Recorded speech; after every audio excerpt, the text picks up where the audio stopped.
Recently کسی نے ایک واقعہ سنایا مجھے، اور بہت ہی معتبر خاتون نے، جن کی بات کو میں رد نہیں کر سکتی، بہت نیک خاتون ہے. انہوں نے بتایا کہ ان کے گھر میں کچھ بچے یا کچھ لوگ جو تھے وہ ایک گیم کھیل رہے تھے، اور وہ گیم ہے روحوں کو بلانے کی. اس کو بولتے ہیں ویجی بورڈ.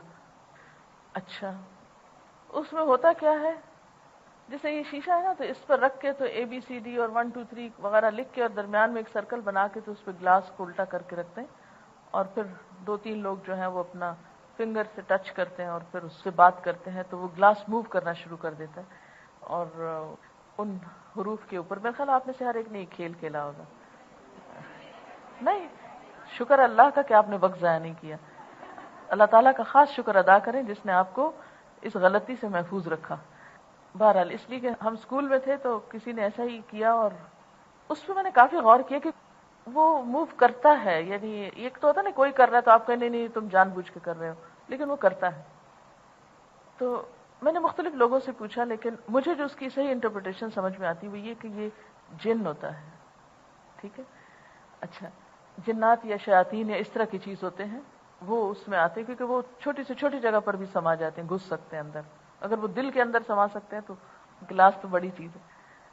خیر، وہ کہنے لگی کہ ہمارے گھر میں یہ کچھ لوگ کر رہے تھے، تو انہوں نے ایک دوسرے کی باتیں پوچھنا شروع کر دیا. اچھا یہ بتائیں فلاں کی ڈیٹ آف برتھ کیا ہے. غیب کی خبریں پھر پوچھتے ہیں نا ان سے.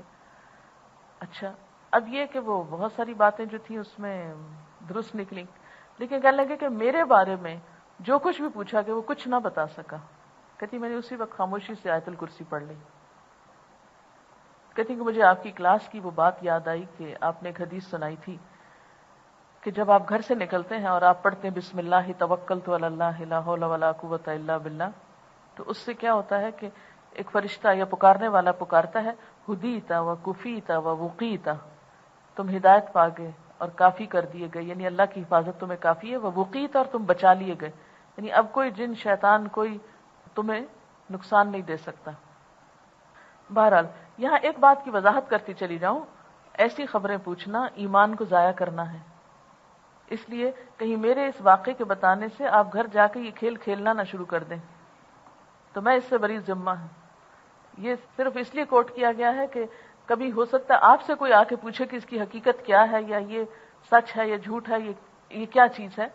تو اس میں عموماً ہم ایکسٹریم رویے اختیار کرتے ہیں. یا تو یہ کہتے ہیں نہیں نہیں میں تو نہیں مانتی، یہ ہے ہی کچھ نہیں، یا یہ بیٹھ جاتے ہیں اس سے حال احوال پوچھنے کے لیے اور غیب کی خبریں اور اس طرح کی باتیں. تو ایسی چیزوں سے جب واسطہ پیش آئے یا کوئی آپ سے آ کر پوچھے، تو اس میں آپ کو معلوم ہونا چاہیے کہ جنات اور شیاطین کا ہماری زندگی میں کسی نہ کسی طرح عمل دخل ہوتا ہے. مختلف مواقع کے اذکار کرتا ہے، دعائیں پڑھتا ہے، تو اس کے جنات گرفتار رہتے ہیں، کنٹرول رہتے ہیں. ان کا منہ نہیں کھلتا کہ وہ آپ کی کوئی بات کسی کو بتا سکیں. انہوں نے مجھے بتایا کہ اس طرح بہت سی ایسی باتیں انہوں نے پوچھی اور اس کے اندر انہیں پتہ چلی کہ جو واقعی ہم لوگوں کو خود بھی بھولی ہوئی تھی اور ایک دوسرے کو یاد کرانے سے آئیں، لیکن ایک بات ان کے بارے میں وہ صحیح نہیں بتا سکا کیونکہ وہ اس کی انفارمیشن جو تھی وہ فیک تھی. اس واقعے کو کوٹ کرنے کا مقصد بھی یہی ہے کہ آپ کے دل میں یہ یقین بیٹھے، ایمان بیٹھے، اور اس سے پہلے بھی بیٹھنا چاہیے کہ یہ اللہ کا کلام ہے، اور یہ کلام بھی اس وقت زیادہ فائدہ دیتا ہے جب آپ کیا کرتے ہیں، یقین سے پڑھتے ہیں. مجھے اتنا افسوس اور دکھ ہوتا ہے کہ جب کوئی میرے پاس ایسا مسئلہ لے کے آتا ہے کہ ان یوزول چیزیں ہو رہی ہیں تو میں انہیں کہتی ہوں آیت الکرسی پڑھو، آخری کل پڑھو. کہتے ہیں وہ بہت پڑھیں. میں کہتی ہوں بس پھر اس کے بعد میرے پاس علاج نہیں ہے، نہ میں آپ کو کوئی مشورہ دے سکتی ہوں.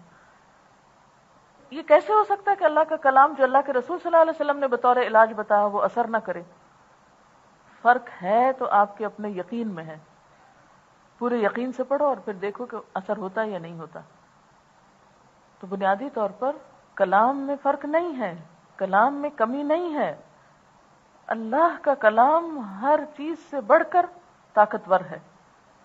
لیکن شیطان ہمارے دل میں وسوسہ ڈالتا ہے، نہیں اللہ کے کلام سے کچھ نہیں ہوتا، چلو کسی عامل کے پاس وہ تمہیں عمل کر کے دے اور کالا علم کر کے دے اور وہ بہت ماہر ہے اور ہر چیز کی کاٹ کر سکتا اور فلاں، اور لوگ بےچارے اپنے پیسے بھی لٹاتے ہیں، ایمان بھی لٹاتے ہیں اور زندگی بھی، وقت بھی ضائع کرتے ہیں اور طرح طرح سے خار ہوتے ہیں. اس لیے ان سب چیزوں کی حفاظت کے لیے، ایمان، مال، جان، ہر چیز کی حفاظت کے لیے یہ دین کافی ہے ہم کو، اگر ہم اس کو صحیح سمجھتے ہیں اور پورے ایمان کے ساتھ اس کو لینے والے ہوں اور ان چیزوں کی پابندی بھی کرنے والے ہوں. ٹھیک ہے نا؟ یہ پوچھتے کہ کیا غصے کے وقت بھی آیت الکرسی پڑھی جا سکتی ہے؟ بالکل پڑھی جا سکتی ہے. اچھا، ایک اور میں ایکسپیرینس آپ کو بتاتی ہوں چھوٹا سا. عام طور پر ہوتا یہ ہے کہ جہاں بہت سارے لوگ اکٹھے ہوتے ہیں وہاں پر کچھ نہ کچھ مشکلات ہوتی رہتی ہے نا. کوئی کسی سے ناراض ہو گیا، کسی کو کسی سے تکلیف پہنچ گئی، کسی کو دھکا پڑ گیا، کوئی بیمار ہو گیا، کوئی کسی وبائی بیماری کا شکار ہو گیا، کوئی روحانی اور نفسیاتی بیماری کا شکار ہو گیا.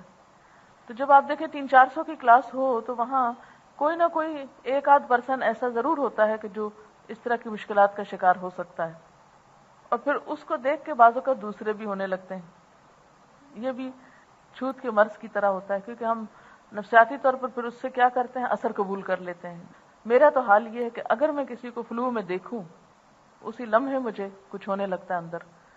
میں ویسے بھی دوسروں کے دکھ درد کو بہت محسوس کرتی ہوں، تو بیماریاں بھی عام طور پر میں کسی کو دیکھوں اس کو درد ہو رہا ہے تو لٹرلی یقین مانے کہ میرے درد کی لہریں بعض اوقات اٹھنے لگتی ہیں میرے اپنے جسم میں.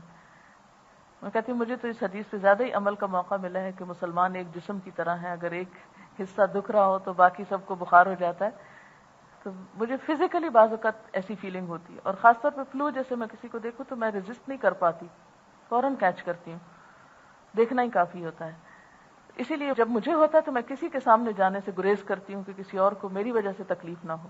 اسی طرح آپ نے نوٹ کیا ہوگا کہ اگر کسی کی آنکھیں خراب ہوں اور آپ ان میں جھانک لیں غور سے تو وہ معلوم نہیں کس چیز سے کو ریز ہوتی ہیں، کیا ہوتا ہے، وہ ایک دم آپ اس کو کیچ کر لیتے ہیں.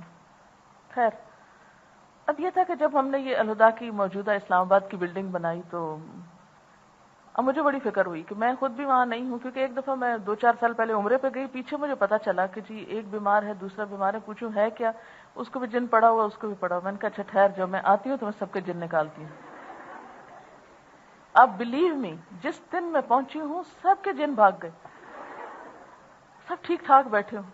میں نے کہا کہ تم لوگ اپنے اندر ول پاور پیدا کرو، اللہ کا کلام پڑھو، پھر دیکھو کہ کون ٹکتا ہے اس کے آگے، اور پورے یقین کے ساتھ پڑھو. یہ نہیں کہ میری ذات میں کچھ کمال ہے، میں کچھ بھی نہیں، میں تو انتہائی کمزور چیز ہوں، لیکن یہ اللہ کا کلام ہے جو طاقت دیتا ہے آپ کو. مگر یقین سے پڑھو اس کو.